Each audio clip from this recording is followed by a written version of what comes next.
Здравейте! Днес идваме директно от Южна Испания и носиме слънцето с нас. Носиме слънцето с нас. Днес...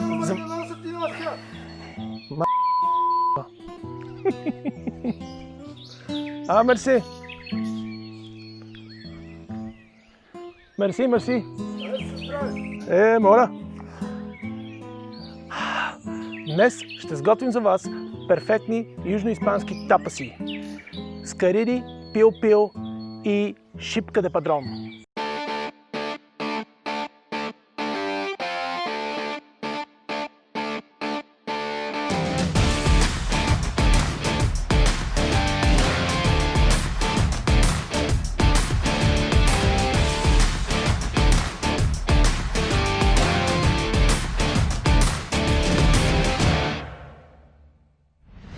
Здравейте! Добре дошли отново в лятната градинска кухня на Chili Hills. Аз съм Сандомакс, а вие гледате специалното лятно издание на Spice Files.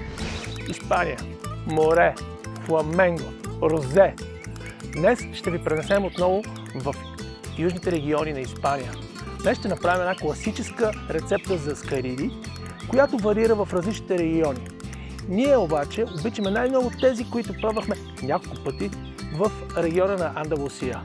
Естествено, ние ще ги направим в нашия Chili Hills стил, ще бъдат пикантни. Ще направим също така и едно сосче за топене и едни тапаси, пимиенто де падрон, само че нашата версия – шипка де падрон.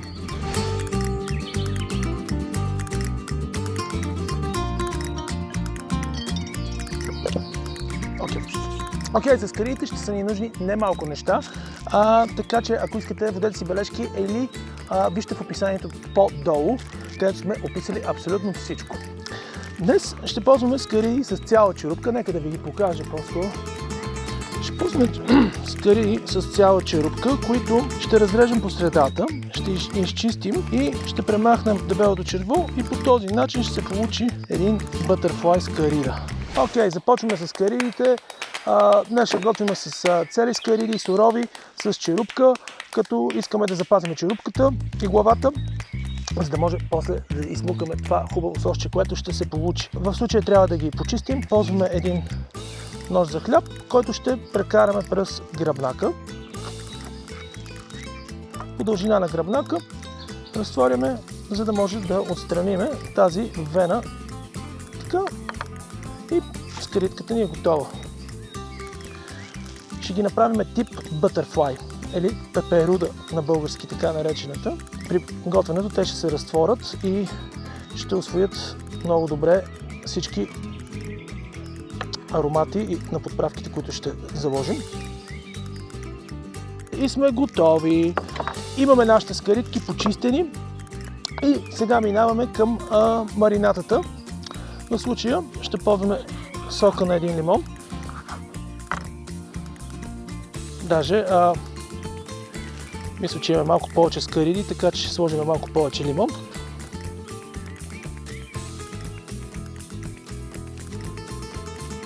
Окей. Добавяме и зехтин.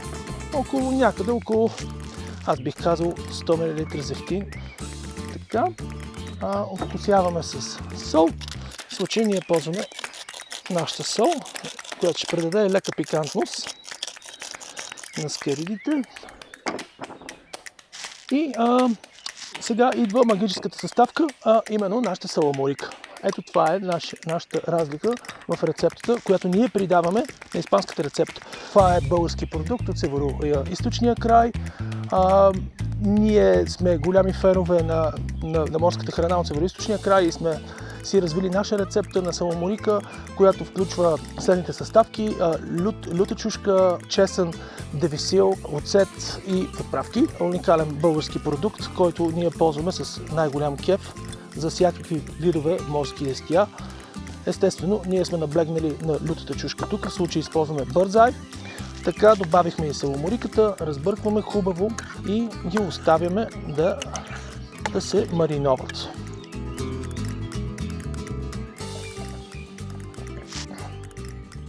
Така, мазнината ни е вече почти готова. О, да.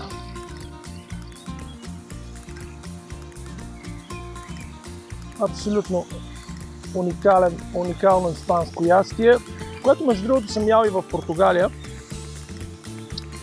Даже и добавяме и маринатката.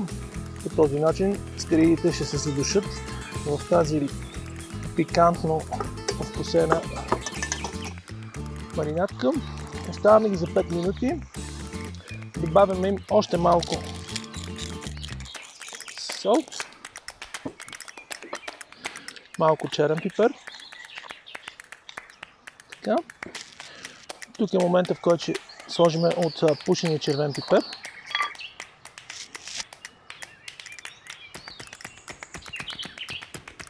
Разбъркваме ги леко. Виждаме как вече почват да се сменят цвета. Тук е момента да добавим нашия принос към тази рецепта, малко бърбан. Този бърбан ще придаде един уникален аромат на скаридите, който се съчетава супер добре с лютото, с саламуриката, с пушени червен пипер. Всичко просто идва заедно. Сега ще нарежем и малко чесън. Чесън има в самата саламурика, но ние ще придадем допълнително един чеснов аромат на цялото това нещо.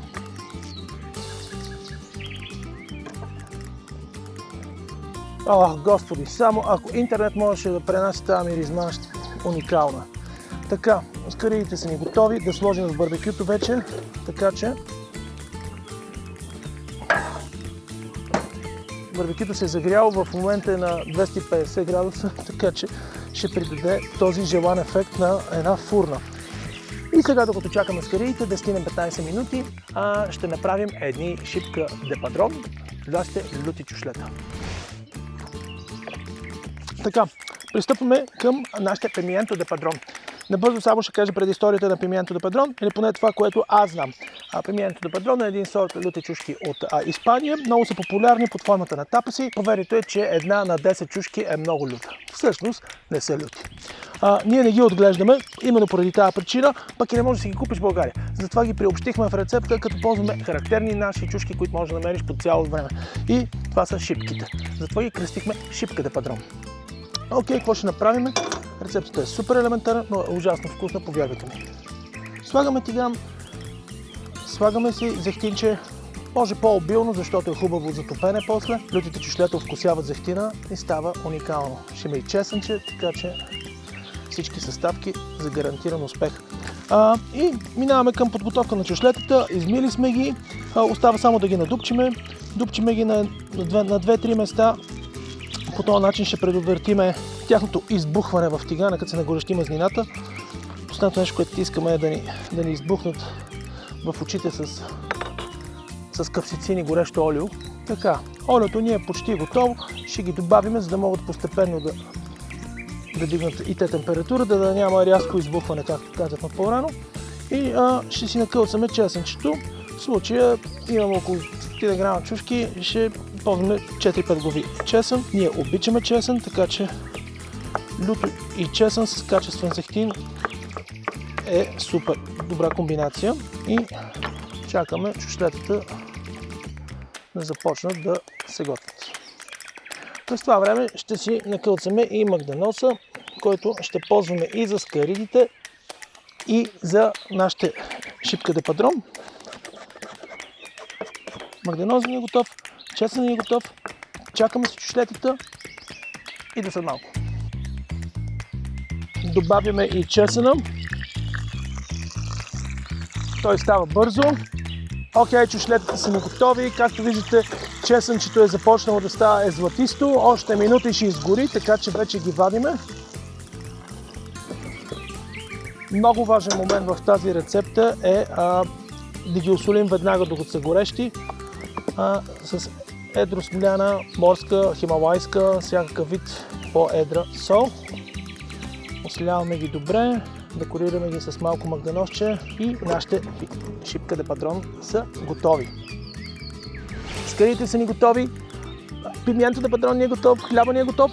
Забъркваме едно сосче, дипинг сосче, с което тотално ще придадем финалния штрих на всичко това и сме готови. няма да измислиме топлата вода. Правим един микс, който се ползва за така наречения прон коктейл, само че, разбира се, няма да е типичния прон коктейл микс. Слагаме 3 лъжици майонеза,